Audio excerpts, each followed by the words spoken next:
اللہ اللہ اللہ اللہ اللہ محمد نبینا بنور کوئی مسجد کے امام کو ہدیہ نہیں دیتا، کبھی کوئی تحفہ نہیں دیتا، مسجد کے خادموں کو، مسجد کے مؤذنوں کو کبھی کچھ نہیں دیا جاتا۔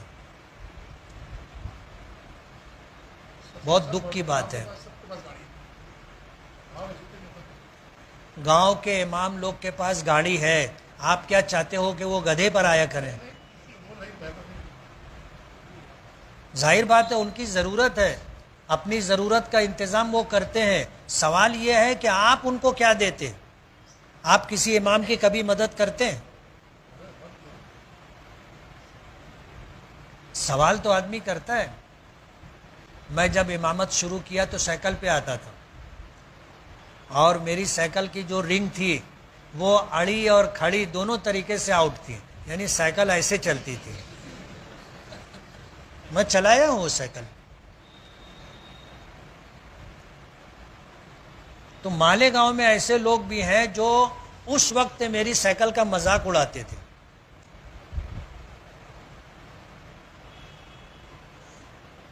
مجھ کو بہت اچھی طرح یاد ہے، مولانا عمر فاروق تھے، مدرسہ کلیت الطاہرات کے بانی ان کے والدین تھے، پھر جامعۃ الطیبات انہوں نے بنایا۔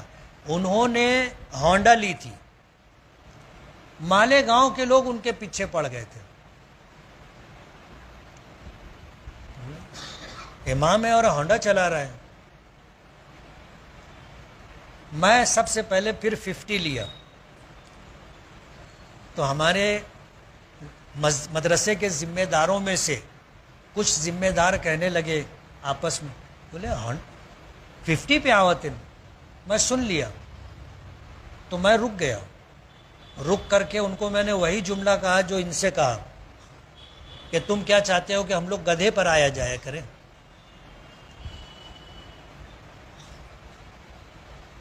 یہ وہ سوچ ہے جو ہم اپنے اماموں کے متعلق رکھتے کہ ان کے پاس ہونڈا نہیں ہونی چاہیے، ان کے پاس کار نہیں ہونی چاہیے، ان کے پاس ایسی کوئی سواری نہیں ہونا چاہیے، یہ ہمیشہ محتاج رہے، غریب رہے، قلاش رہے۔ سوال یہ ہے کہ اگر اس کے پاس گاڑی ہے تو آپ کا پیٹ کیوں دکھتا ہے؟ میں میری مثال بتاؤں، میں گھر بنانے لگا تو کچھ مالدار حضرات، میں نیا پورے میں رہتا ہوں، نیا پورا ایک زمانہ تھا مالدار لوگوں کا گڑھ تھا۔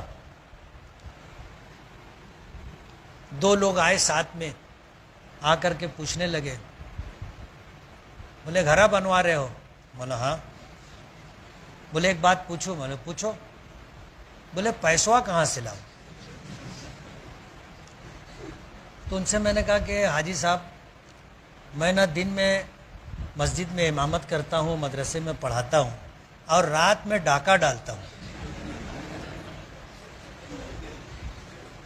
بولے یار تم تو ناراض ہو گئے۔ بولے نہیں، ناراض نہیں ہوا، تم پوچھے نا پیسہ کہاں سے لائے، تو میں وہ بتا رہا ہوں کہ دن میں مسجد مدرسے کی خدمت، رات میں ڈاکہ ڈالتا۔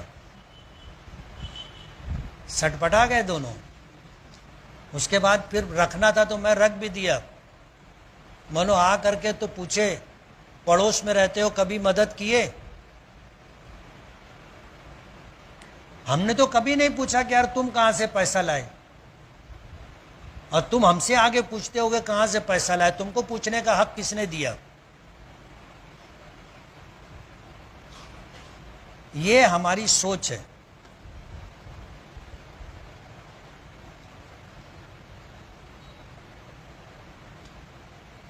اس لیے ہمیں سوچ بدلنا چاہیے۔ مسجد کے امام کی، مسجد کے مؤذن کی، مسجد کے خادم کی خدمت کرنا چاہیے۔ اللہ نے ہمیں دیا ہے، وقتاً فوقتاً ان کی مالی مدد کرنا چاہیے، وقتاً فوقتاً ان کو تحفے ہدایہ دینا چاہیے۔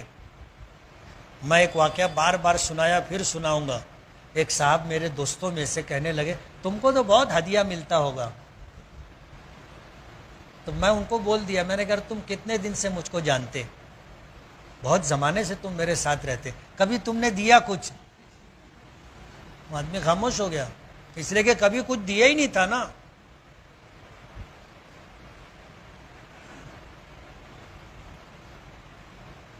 ماضی میں ایسا ہوتا تھا کہ جب اسلامی حکومتیں تھیں تو بادشاہان وقت کی طرف سے ائمہ اور مؤذنین مسجد کے خادموں کو وظیفہ ملتا تھا, اور مسجد کی خدمت کی وجہ سے ان کو جائیداد ملتی تھی جس سے آمدنی ہوتی تھی اور ان کا گزر بسر ہوتا تھا. جب وہ زمانہ ختم ہو گیا تو پھر تنخواہ چالو ہو گئی, تنخواہ چالو ہو گئی. اب ظاہر بات ہے جو تنخواہ دی جاتی ہے, آپ سوچو تو صحیح, آپ کیا تنخواہ دیتے ہو ان کو؟ ایک آدمی جو گاڑی لیتا ہے موٹر سائیکل, وہ آج کے زمانے میں قسطوں پر لیتا ہے. آج 1 ڈاؤن پیمنٹ جو دینا ہوتا ہے وہ دے کر کے پھر یہ ہوتا ہے کہ بھائی تم ہر مہینہ اتنا پیسہ دینا. وہ بیچارہ مکتب پڑھا کر کے ادھر ادھر سے پیسے کا انتظام کر کے وہ دیتا ہے, لیکن لوگوں کو دکھتا ہے کہ امام صاحب ہونڈا پہ آتے ہیں.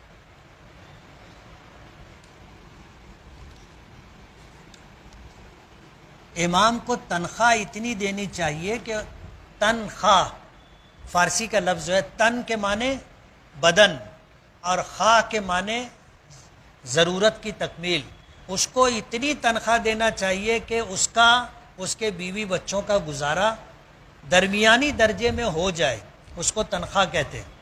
سمجھ گئے آپ؟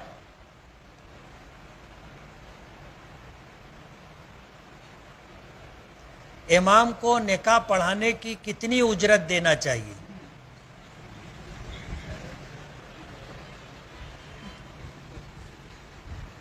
جیسا ہم شادی میں خرچہ کرتے اپنی حیثیت کے مطابق, امام کو نکاح پڑھوائی بھی اپنی حیثیت کے مطابق دینا چاہیے. شادی میں ہم 1 لاکھ 2 لاکھ 5 لاکھ 10 لاکھ 25 لاکھ خرچہ کرتے ہیں, جس کی جیسی حیثیت ہوتی ہے, اور نکاح پڑھوائی کیا دیتے؟